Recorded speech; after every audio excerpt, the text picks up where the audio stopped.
प्रिय दोस्तों, एक बहुत ही बेहतर इमोशनल मोटिवेशनल स्टोरी आप तक रखने का मैं प्रयास कर रहा हूं और इससे क्या सीख मिलेगा यह भी संदेश आप तक जरूर पहुंचेगा। एक छोटा सा बच्चा आम के बागान में जाता है और आम के पेड़ के साथ उसकी दोस्ती हो जाती है। वह आम के वृक्षों के साथ वह खेलता है, उसके फल तोड़ता है, उसे खाता है, कुछ वह नीचे गिराता है। आम के पेड़ को भी यह बहुत अच्छा लगता है और उस बच्चे को भी बहुत आनंद आता है। उनमें दोस्ती बहुत गहरी हो जाती है और आनंद आता है कि कोई नटखट बच्चा आकर हम लोगों के साथ खेल रहा है। लेकिन कुछ दिनों के बाद वह बच्चा उस बागान में जाना बंद कर देता है और आम के पेड़ जो हैं वो आपस में बात करते हैं कि वह बच्चा अब खेलने नहीं आता है, हम लोगों को बहुत आनंद आता था। आम का पेड़ उदास हो जाते हैं। लेकिन धीरे धीरे समय बीतता है और कुछ वर्षों के बाद वह बच्चा एक बार फिर से आता है, थोड़ा बड़ा हो जाता है। मतलब जो बहुत ही नटखट था, छोटा था, उससे थोड़ा बड़ा हो जाता है और तो उसको देखते हैं आम के पेड़ तो बहुत प्रसन्न हो जाते हैं कि आओ दोस्त, आओ हम लोग साथ खेलते हैं।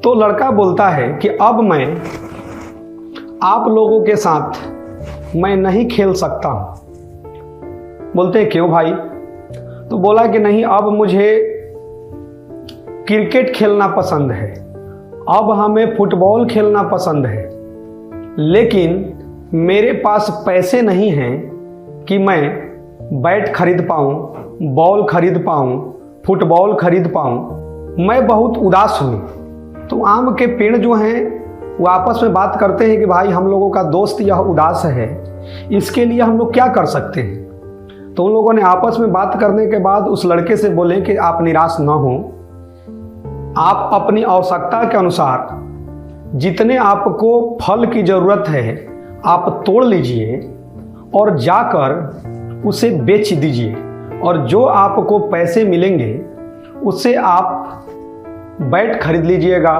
फुटबॉल खरीद लीजिएगा, बॉल खरीद लीजिएगा और आप खुश रहें। तो बच्चा खुशी से उछलने लगा और उसने बहुत सारे फल तोड़े। जितना उसको पैसे की ज़रूरत थी उस अनुसार उसने फल तोड़े और जाकर बेच दिए। उससे उसको पैसा आया और वो अपनी ज़रूरतों को पूरा किया। उसके बाद वहाँ से लौटकर उन आम के पेड़ को थैंक यू बोलने के लिए भी वह बच्चा नहीं आया। तो ये लोग फिर उदास हो गए कि भाई हम लोगों का दोस्त है, हम लोगों के पास आया नहीं। तो उसमें से एक आम का पेड़ था, वो बहुत ही नहीं होता है कि अनुभव। उसने बोला कि अरे अधिक इसमें दुखी क्या होना है, हम लोगों का दोस्त खुश है ना, और वो खुश है तो हम लोग भी खुश हैं। ऐसे ही समय बीतते गया। कुछ वर्षों के बाद फिर से वह लड़का आया, वह और बड़ा हो गया था, उसकी शादी हो गई थी, उसके छोटे छोटे बाल बच्चे भी थे, बेटा बेटी, एक लड़का और एक लड़की। और वो उस बागान में अपने बेटा बेटी को घुमाने के लिए लाया। तो ये लोग और खुश हो गए कि दोस्त बहुत दिनों के बाद तुम आए हो और तुम तो और बड़े हो गए हो, पहचान में ही नहीं आ रहे हो, तुम अपने जीवन में खुश हो ना। ये आम के पेड़ ने उससे बात की। उसने बोला कि मैं बहुत दुखी हूँ, पारिवारिक के दृष्टिकोण से मेरी आर्थिक स्थिति उतनी मजबूत नहीं है और खर्च काफ़ी हैं। मैं अपना घर बनाना चाहता हूँ, एक छोटा सा मेरा घर हो, लेकिन मेरे पास उतने पैसे नहीं हैं, कुछ पैसे घट रहे हैं, इसलिए मैं चिंतित हूँ। तो आम के पेड़ ने बोले कि तुमको चिंता करने की ज़रूरत नहीं है,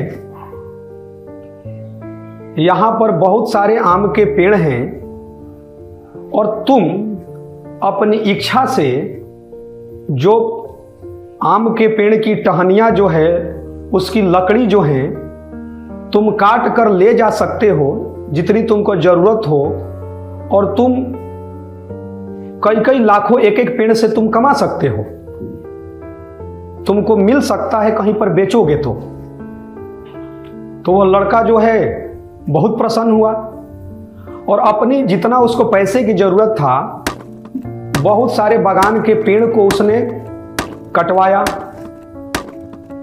केवल एक वृक्ष को उसने, वहाँ था लगा कि इसकी आवश्यकता पूर्ति हो गई, तो इसके भूल चूक से एक पेड़ छूट गया था और वह वहाँ से बहुत सारे पेड़ को काट करके जो है लेकर गया, उसको बेचा, उसको बहुत सारे पैसे मिले और उसका अपना छोटा सा घर उसने बनाया। ऐसे ही समय बीतते गया और धीरे धीरे जो वो लड़का था, क्योंकि समय बीतता है तो उम्र का भी एक पड़ाव होता है और वह बुजुर्ग हो जाता है, बूढ़ा हो जाता है। कई वर्षों के बाद फिर से उस बागान में वो जाता है तो जो एक तो आम का पेड़ बचा था और कुछ जड़ थे, तो जड़ से ही पहले आवाज आया कि कैसे हो। तो बोला कि मैं तो अब बूढ़ा हो गया हूं और मेरे बाल बच्चे जो हैं, हमें वो सुख सुविधा नहीं मिल पा रहा है, या मैं उनके लाइफ में बाधा बनना नहीं चाहता हूं। तो मुझे लगा कि वो कंफर्टेबल अपने जीवन में मेरे चलते नहीं हैं, इसलिए मैं अब आया हूं जीवन बिताने के लिए कि मैं अंतिम जीवन यहीं पर मैं बिताऊं। तो पेड़ बोले कि मैं तो तुम्हें ना फल दे सकता हूं, ना मेरे पास अब टहनियां हैं, सिर्फ मेरे पास जड़ है। इस जड़ के किनारे तुम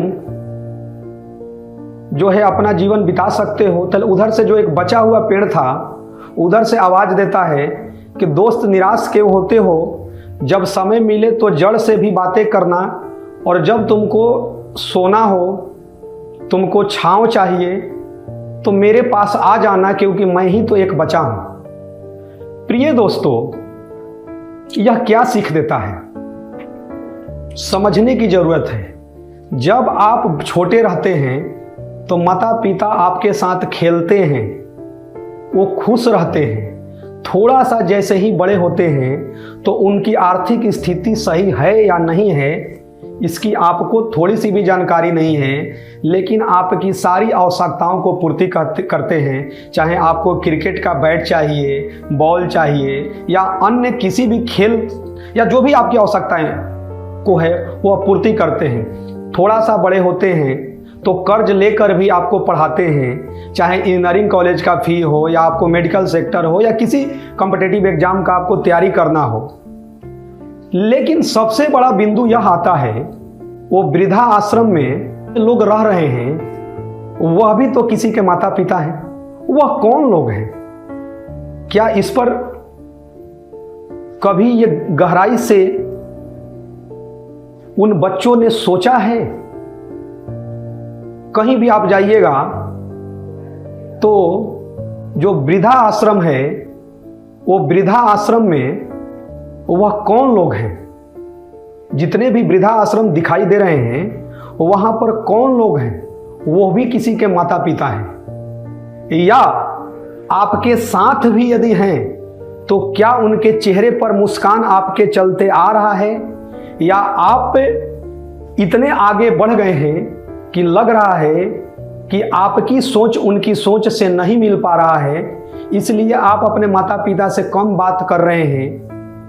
प्रिय दोस्तों, कृपया ऐसा न करें। आप अपने जीवन के जितने भी बहुमूल्य समय हैं उसमें से निकाल कर अपने माता पिता को समय दें, उनसे बात करें।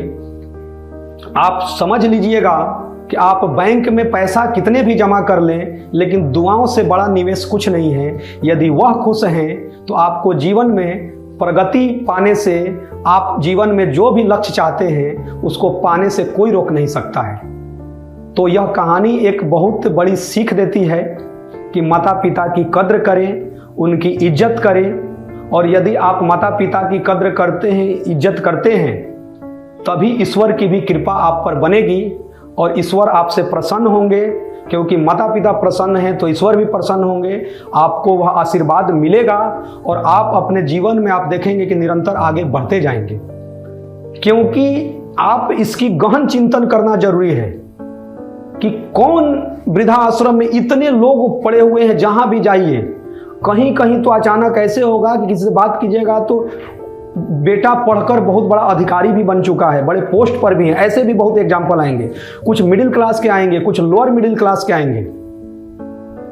तो वो आपकी सारी आवश्यकताओं को पूर्ति कर देते हैं, लेकिन क्या उनके बुढ़ापे का कुछ वर्ष क्या आपके साथ खुशी खुशी नहीं गुजर सकता है क्या? इस पर गहन चिंतन करने की जरूरत है। धन्यवाद।